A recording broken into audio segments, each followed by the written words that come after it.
जरा सोचिए कि जिस समय स्वामी विवेकानंद ने शिकागो के धर्म सम्मेलन में भाषण दिया था, तो पहले दिन के भाषण के बाद नेशनल हेराल्ड, अमेरिका का सबसे बड़ा न्यूज़पेपर, वो लिखता है कि एक भारत के ऐसे युवा ज्ञानी को सुनकर पहली बार लग रहा है कि क्रिश्चियन मिशनरीज को भारत में भेजना मूर्खता है, क्योंकि जिस देश में ऐसे सपूत रहते हैं और ज्ञानी रहते हैं, वहां किसी मिशनरीज को भेजना परम मूर्खता है। उस महान देश यानी भारत का अपमान है। स्वामी दिव्यसागर जी महाराज। एक बार की बात है कि स्वामी विवेकानंद जब नरेंद्र के नाम से जाने जाते थे, वो अपनी कक्षा के पीछे के पंक्ति में बैठकर शिक्षक पढ़ा रहे थे। उसी वक्त स्वामी विवेकानंद अपने दूसरे मित्रों से, यानी नरेंद्र अपने दूसरे मित्रों के साथ बात कर रहे थे। जब थोड़ी आवाज़ सुनाई दी तो शिक्षक पूछते हैं कि कौन है जो शोर मचा रहा है। दूसरे बच्चों ने इशारा किया कि पीछे के 2-4 बच्चे हैं, ये शोर मचा रहे हैं। शिक्षक कहते हैं, उन्होंने देखा बच्चों को बात करते हुए, तो उन्होंने कहा कि सजा के रूप में तुम्हें मैं बेंच पे खड़ा करूंगा। और 4 बच्चों को उन्होंने बेंच पे खड़ा कर दिया। स्वामी विवेकानंद यानी नरेंद्र कहते हैं कि गुरुवर, मैं भी खड़ा होना चाहता हूं, क्योंकि मैं भी इनके साथ बात कर रहा था। वो भी खड़े हो जाते हैं, क्योंकि बात करने में अगर मैं भी शामिल हूं तो गलती मेरी भी है, तो सजा मुझे भी मिलनी चाहिए जैसे दूसरे बच्चों को मिल रही है। गुरुवर उसके बाद बारी बारी से दूसरे बच्चों से पूछते हैं कि आज मैं जो क्लास में पढ़ा रहा था, क्या तुम्हारा ध्यान इस पे नहीं था? किसी भी बच्चे ने जवाब नहीं दिया। लेकिन जब नरेंद्र से पूछा गया तो नरेंद्र ने सारी बातें बता दी कि गुरुवर आप क्या पढ़ा रहे थे बोर्ड के ऊपर और क्या कह रहे थे। तो गुरु के पूछते हैं कि तुम तो बात कर रहे थे, तो फिर तुम्हारा ध्यान कैसे लगा कि मैं क्या पढ़ा रहा था? तो नरेंद्र कहते हैं कि गुरुवर, मैं अपने मित्रों से बात कर रहा था, लेकिन मेरा दूसरा ध्यान आपके ऊपर भी था कि आप क्या पढ़ा रहे हैं। यानी ऐसे विलक्षण प्रतिभा के धनी थे स्वामी विवेकानंद नरेंद्र। एक तरफ बच्चों से बात कर रहे हैं और दूसरे तरफ वो अपने गुरु के ऊपर भी ध्यान दे रहे हैं। एकाग्रता के अद्भुत मिसाल थे स्वामी विवेकानंद। अमेरिका में एक बार टहल रहे थे, कुछ नौजवान बच्चे पानी में बॉल फेंका हुआ था और बॉल के ऊपर निशाना लगा रहे थे, अपनी बंदूक चलाकर निशाना लगा रहे थे। स्वामी विवेकानंद कहते हैं, जरा दो मुझे भी ट्राई करने दो, मैं भी प्रयास करना चाहता हूँ। बारी बारी से उन्होंने 12 निशाने लगाए और सब के सब बिल्कुल एक जगह पे सारे के सारे बॉलों पे उन्होंने निशाना लगा दिया। बच्चे आश्चर्यचकित थे और पूछा था कि हम लोग तो कई महीनों से ट्रेनिंग ले रहे हैं, तब भी निशाना नहीं लगा पाते हैं, आखिर आपने कौन सी ट्रेनिंग ली है? तो उन्होंने कहा कि बेटा, जब एकाग्रता के साथ, पूरे तल्लीनता के साथ, पूरे मन के साथ अगर किसी पे भी तुम ध्यान केंद्रित कर दोगे, चाहे वो पढ़ाई हो, चाहे निशानेबाजी हो, चाहे युद्ध कला हो, तुम उसमें पारंगत साबित हो गए। यानी ऐसे प्रतिभा के विलक्षण धनी स्वामी विवेकानंद। लेकिन अफसोस की बात, मुझे, चूंकि मैं भारतीय हूँ, हम सभी भारतीय बैठे हुए हैं, लेकिन आने वाले समय में हमारे लिए एक बहुत बड़ी बात है। मैं चाहता हूँ कि सभी अभिभावकों के लिए, स्वामी विवेकानंद शरीर त्याग चुके थे 4 जुलाई को। हमारे उस मठ के कुछ संतों ने कलकत्ता के 2 बड़े हाई कोर्ट के जजों को बुलाया था अंतिम यात्रा में शामिल होने के लिए। एक महान संत जिसने सनातन धर्म का पताका पूरे विश्व में फैलाया 4 वर्षों के अंदर, वो संत जब शरीर त्याग दिया और उसके अंतिम यात्रा में 2 बड़े बड़े जजों को जब बुलाया गया था, तो जजों ने इनकार कर दिया था कि हम नहीं आएंगे। पूछा कि क्यों नहीं आना चाहते हैं? तो जज कहते हैं कि स्वामी विवेकानंद ने सनातन धर्म के कई नियमों का उल्लंघन किया था, इसलिए हम नहीं जाना चाहते, हमारे हृदय में उनके लिए सम्मान नहीं है। और पहला उल्लंघन क्या था स्वामी विवेकानंद का? समुद्र पार कर गए थे। उस समय की धारणा थी कि समुद्र पार करना अशुभ होता है। स्वामी विवेकानंद पहले ऐसे संत थे जो समुद्र पार किए थे, इसलिए अशुभ हो गए थे उन जजों के अनुसार से।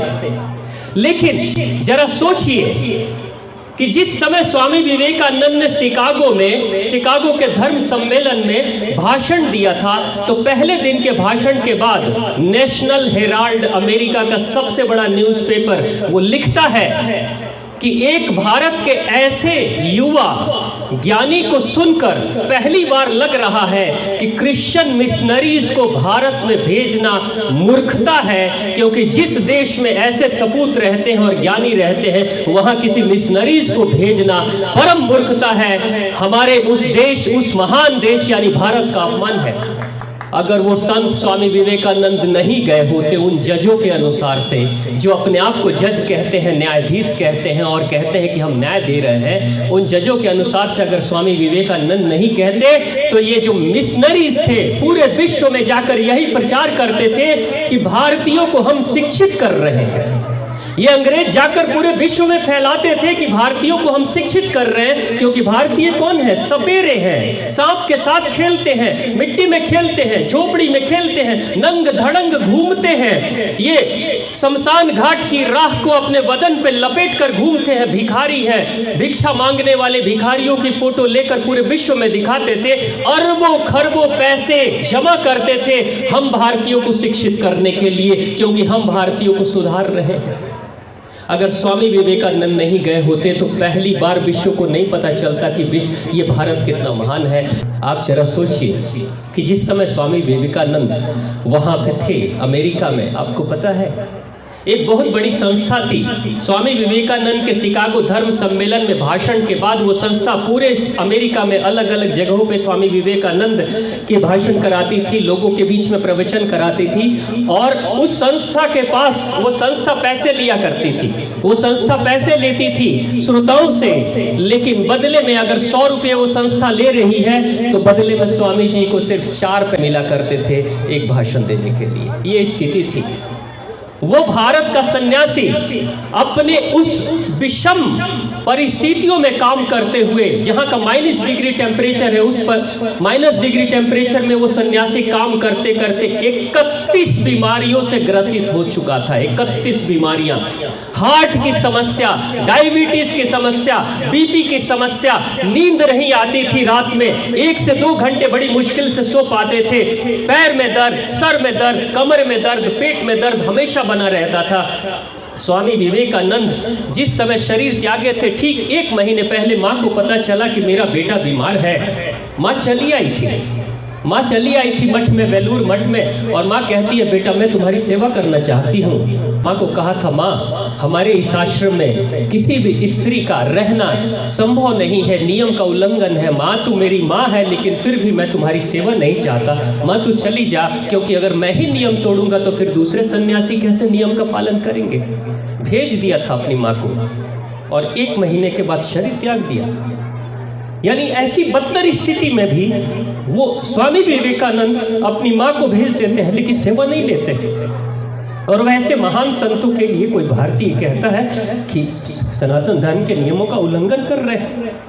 एक महान संत जिसने चिराग जलाया पूरे विश्व में, लेकिन हम भारतीयों के लिए कहीं ना कहीं एक सबक है वो दे के जा रहा है। शिक्षा एक अलग चीज होती है, लेकिन ज्ञान एक अलग चीज है। शिक्षा कोई भी साक्षरता को प्राप्त करके, लिखने पढ़ने की कला को सीखकर कोई अगर ये सोचता है कि मैं शिक्षित हो गया हूं तो वो बहुत बड़े भ्रम में है। क्योंकि भारत में केरल भी एक राज्य है जिसको 100% शिक्षित कहते हैं, 100% लिटरेसी है जहाँ पे। लेकिन क्या शिक्षा 100% होने के बाद क्या वहाँ पे अपराधी घटनाएं नहीं घटती हैं? क्या वहाँ के लोग घोटाले नहीं करते हैं? क्या वो मर्डर नहीं होते हैं? शिक्षा होने के बावजूद भी, साक्षरता होने के बावजूद भी अपराध नहीं रुकता है जब तक इंसान ज्ञानी नहीं बनता है। और ज्ञान का अर्थ ये होता है कि जो भी शिक्षा आप स्कूल से, कॉलेज से, यूनिवर्सिटी से ले रहे हो उसे ले लो, लेकिन अपने विवेक का इस्तेमाल करके उसका सही सदुपयोग करो कि किस जगह पे इसका इस्तेमाल करना है, किस जगह पे नहीं करना है। ये क्षमता जब इंसान के अंदर आ जाती है तब उस इंसान को ज्ञानी कहा जाता है। जजों ने पढ़ तो लिया था, किताबें तो पढ़ ली थी, बड़े बड़े पदों पे चले गए थे, लेकिन परम ज्ञान कहाँ प्राप्त हुआ कि इस देश की बेइज्जती को रोकने के लिए, विश्व में अपनी पहचान बनाने के लिए उस स्वामी का जाना जरूरी था। लेकिन फिर भी ऐसे ऐसे साक्षर लोग भी जब इन चीज़ों को एक मुद्दा बना देते हैं तो निश्चित तौर से हमारे शिक्षित लोगों के ऊपर बहुत बड़ा प्रश्न चिन्ह है। आज के समय में, आज भारत के इस परिस्थिति में लोग कह रहे हैं, बड़े बड़े मुद्दे उठ रहे हैं कि बेरोजगारी बढ़ रही है, पढ़े लिखे लोग बेरोजगार हैं। क्यों नहीं होंगे बेरोजगार? क्योंकि ये साक्षर हैं, इन्होंने किताबें पढ़ी हैं, इन्होंने डिग्रियां ले ली हैं, लेकिन अपने विवेक का इस्तेमाल नहीं कर रहे हैं। शिक्षा का मतलब होता है आप ज्ञान प्राप्त करिए और अपने विवेक का इस्तेमाल करके आसपास की परिस्थितियों को देखकर अपने लिए स्वयं रोजगार का निर्माण करिए, तभी आप अपनी बेरोजगारी को खत्म कर सकते हैं। कब तक बैठे रहेंगे बैसाखी के इशारे पे, कब तक बैठे रहेंगे अपाहिज इंसान की तरह कि सरकार ही हमें रोजगार देगी तब जाकर हम नौकरी करेंगे।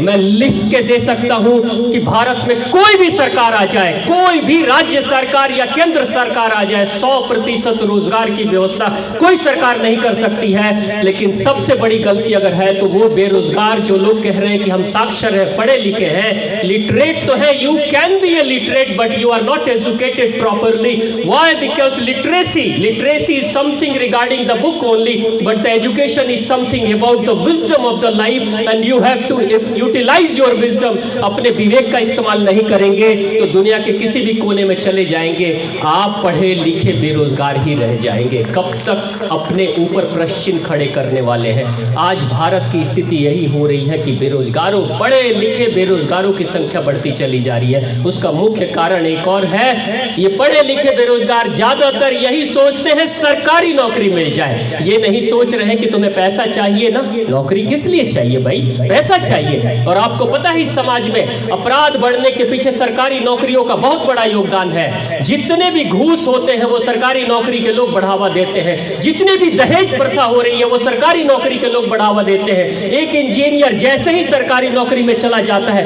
रेट फिक्स हो जाता है कि इतना दहेज में लेना पड़ेगा। आईएएस ऑफिसर का रेट मैंने देखा था, आईएएस ऑफिसर बनते ही रेट 1 करोड़ हो गया। एक लड़के का आईएएस ऑफिसर जो झोपड़ी का लड़का था, बनते ही 1 करोड़ का दहेज रेट हो गया। बताइए कौन सा प्राइवेट ऑर्गेनाइजेशन के लोग दहेज लेते हैं अपने पद के अनुसार से?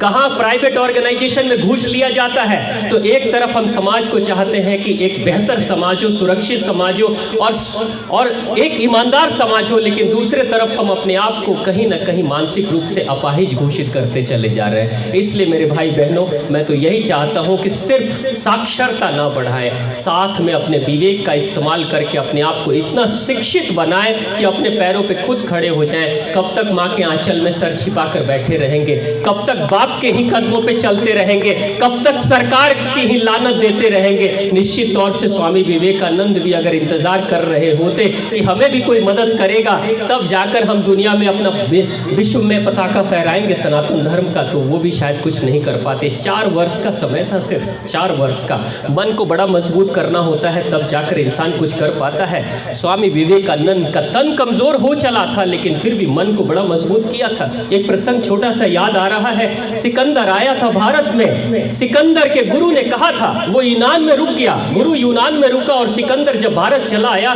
तो गुरु ने कहा था, एरिस्टोटल नाम था उसका, उसके गुरु का।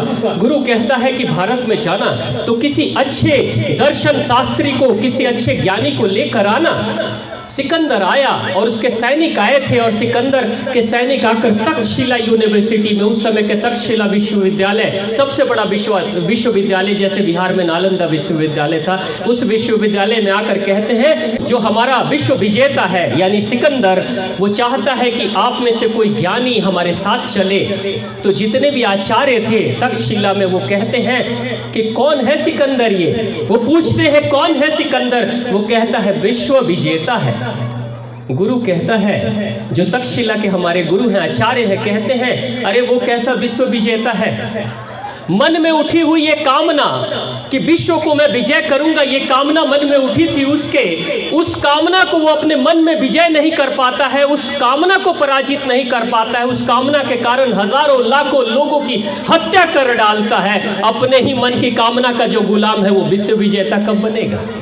वो विश्व विजेता कैसे हो सकता है? हम नहीं जाएंगे तुम्हारे साथ में। और वहीं पे आप देखिए दूसरे तरफ में अगर विश्व विजेता कोई है तो निश्चित तौर से स्वामी विवेकानंद है, क्योंकि सर काट कर, सर झुकाकर जीत जाना बड़ी बात नहीं होती, लेकिन दिल को जो जीत लेता है वही सच्चे अर्थों में विजेता होता है। स्वामी विवेकानंद शादीशुदा नहीं थे, लेकिन आज स्वामी विवेकानंद ऐसा महसूस होता है कि हमारे ही पूर्वज थे। ऐसा लगता है कि हम उन्हीं के सभी संतान हैं। और आज देखिए हमारे दिलों में ऐसे धड़क रहे हैं, ऐसा ज्ञान झलक रहा है कि इतने वर्ष गुजर जाने के बाद भी स्वामी विवेकानंद हम सभी के जीवन में, अंधेरे जीवन में चिराग जलाने का कार्य कर रहे हैं। मैं एक बार पुनः आप सभी को बहुत बहुत शुभकामनाएं और स्वामी विवेकानंद की उस आत्मा को प्रणाम करता हूं। आज का ही वो दिन था जिस समय स्वामी विवेकानंद जन्म लिए थे, तो उस दिन मकर संक्रांति का दिन था। कहते हैं जब मकर संक्रांति का दिन आता है तो उसके बाद देवता जग जाते हैं। कहते हैं कि भारत के सनातन ऋषियों ने कहा था कि शिव शंभु कभी इस भारत के कल्याण के लिए उन्होंने भी अवतार लिया था स्वामी विवेकानंद के रूप में। निश्चित तौर से उस वर्ष भी, उस 1800 में भी स्वामी विवेकानंद शिव शंभु के रूप में एक चिराग जलाता हुआ देवता आया था और पूरे विश्व को रोशन कर दिया था।